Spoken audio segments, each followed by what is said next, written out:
mixture. Fourth, mixtures do not have fixed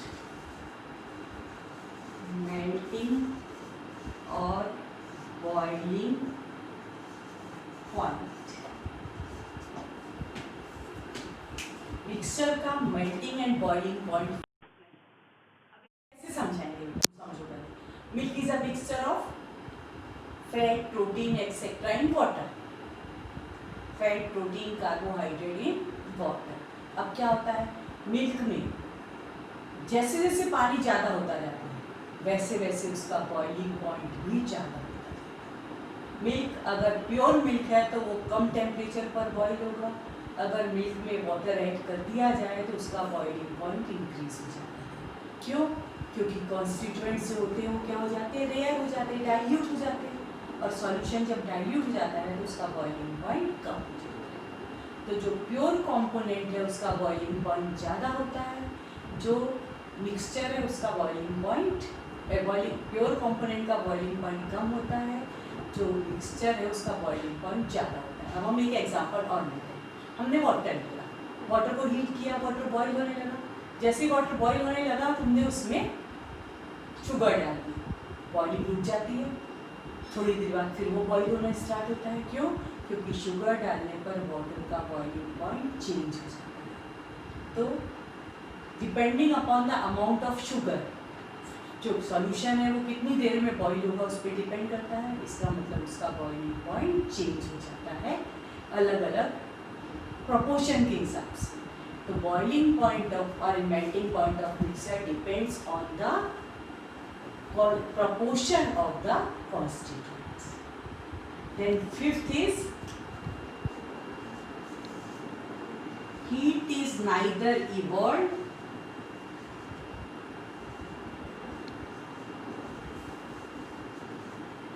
or absorbed during formation of mixture.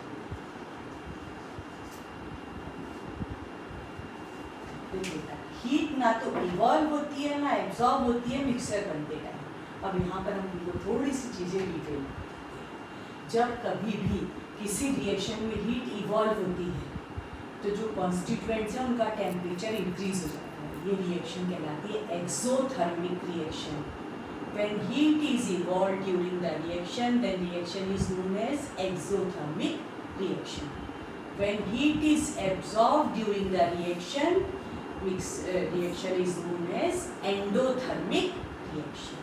अब maximum cases में जब mixture बनता है तो ना तो रिएक्शन एक्सोथर्मिक होता है ना एंडोथर्मिक होता है। अपन एग्जाम्पल, हमने क्या किया, आयरन और सल्फर लिया, दोनों को मिला दिया। क्या जो रिजल्टेंट मिक्सचर बनेगा उसमें उसका टेम्परेचर ज़्यादा होगा या कम होगा? नहीं होगा। अगर हमने चॉक लिया, चॉक में सैंड मिला दी, उसके टेम्परेचर में कोई चेंज नहीं होगा। हमने वाटर लिया, उसमें शुगर मिला दी, या वाटर लिया उसमें सॉल्ट मिला दिया, उसके टेम्परेचर में कोई चेंज नहीं होगा। क्यों नहीं होगा?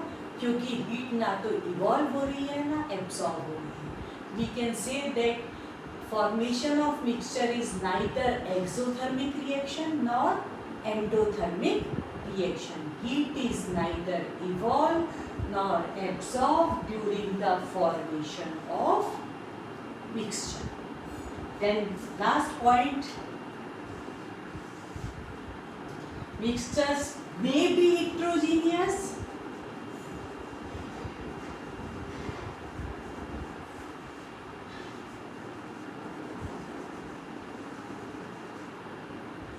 और होमोजीनियस। मिक्सचर्स हेट्रोजीनियस भी हो सकते हैं और होमोजीनियस भी हो सकते हैं। Air is the homogeneous mixture of gases. Sugar solution is the homogeneous mixture of sugar and water, but sand solution is heterogeneous mixture of sand and water. Sand and chalk mixture of sand and chalk is heterogeneous mixture. Mixtures may be homogeneous, may be heterogeneous. In maximum cases, mixtures are heterogeneous, but in many cases they are homogeneous, therefore we can say if they are homogeneous in some cases, then we can say that mixtures are always heterogeneous. But mixtures may be homogeneous, may be heterogeneous. तो generally जब कभी हमको mixture बताना होता है तो हम इस पॉइंट को कंसीडर नहीं करते हैं, because they may be heterogeneous, they may be homogeneous. अब तुमसे क्वेश्चन कैसा पूछा जाता है कि तुम प्रूव करो कि ये मिक्सचर है। तुमसे बोला जाए prove that air is a mixture, कैसे प्रूव करोगे कि एयर एक मिक्सचर है? कैसे प्रूव करेंगे बेटा? First of all in air nitrogen, oxygen and different dust particles, water vapor etc. are present and they change depending upon the condition. कभी क्या होता है वाटर वेपर ज़्यादा हो जाती है, कभी डस्ट पार्टिकल ज़्यादा हो जाते हैं, डिपेंडिंग प्लेस टू प्लेस ये वैल्यू जो है वो स्लाइटली चेंज होती रहती है। इसका मतलब एयर जो है वो एक मिक्सचर है। अब second, in air we can separate nitrogen and oxygen by simple physical method. ये मेथड अपन आगे बढ़ेंगे तब तुम उसको डिटेल में बता पाओगे, उसको बोलते हैं fractional distillation. Then constituent retain their property. In case in air oxygen help in burning, nitrogen is non reactive gas, तो oxygen retain its property, nitrogen also retain its property.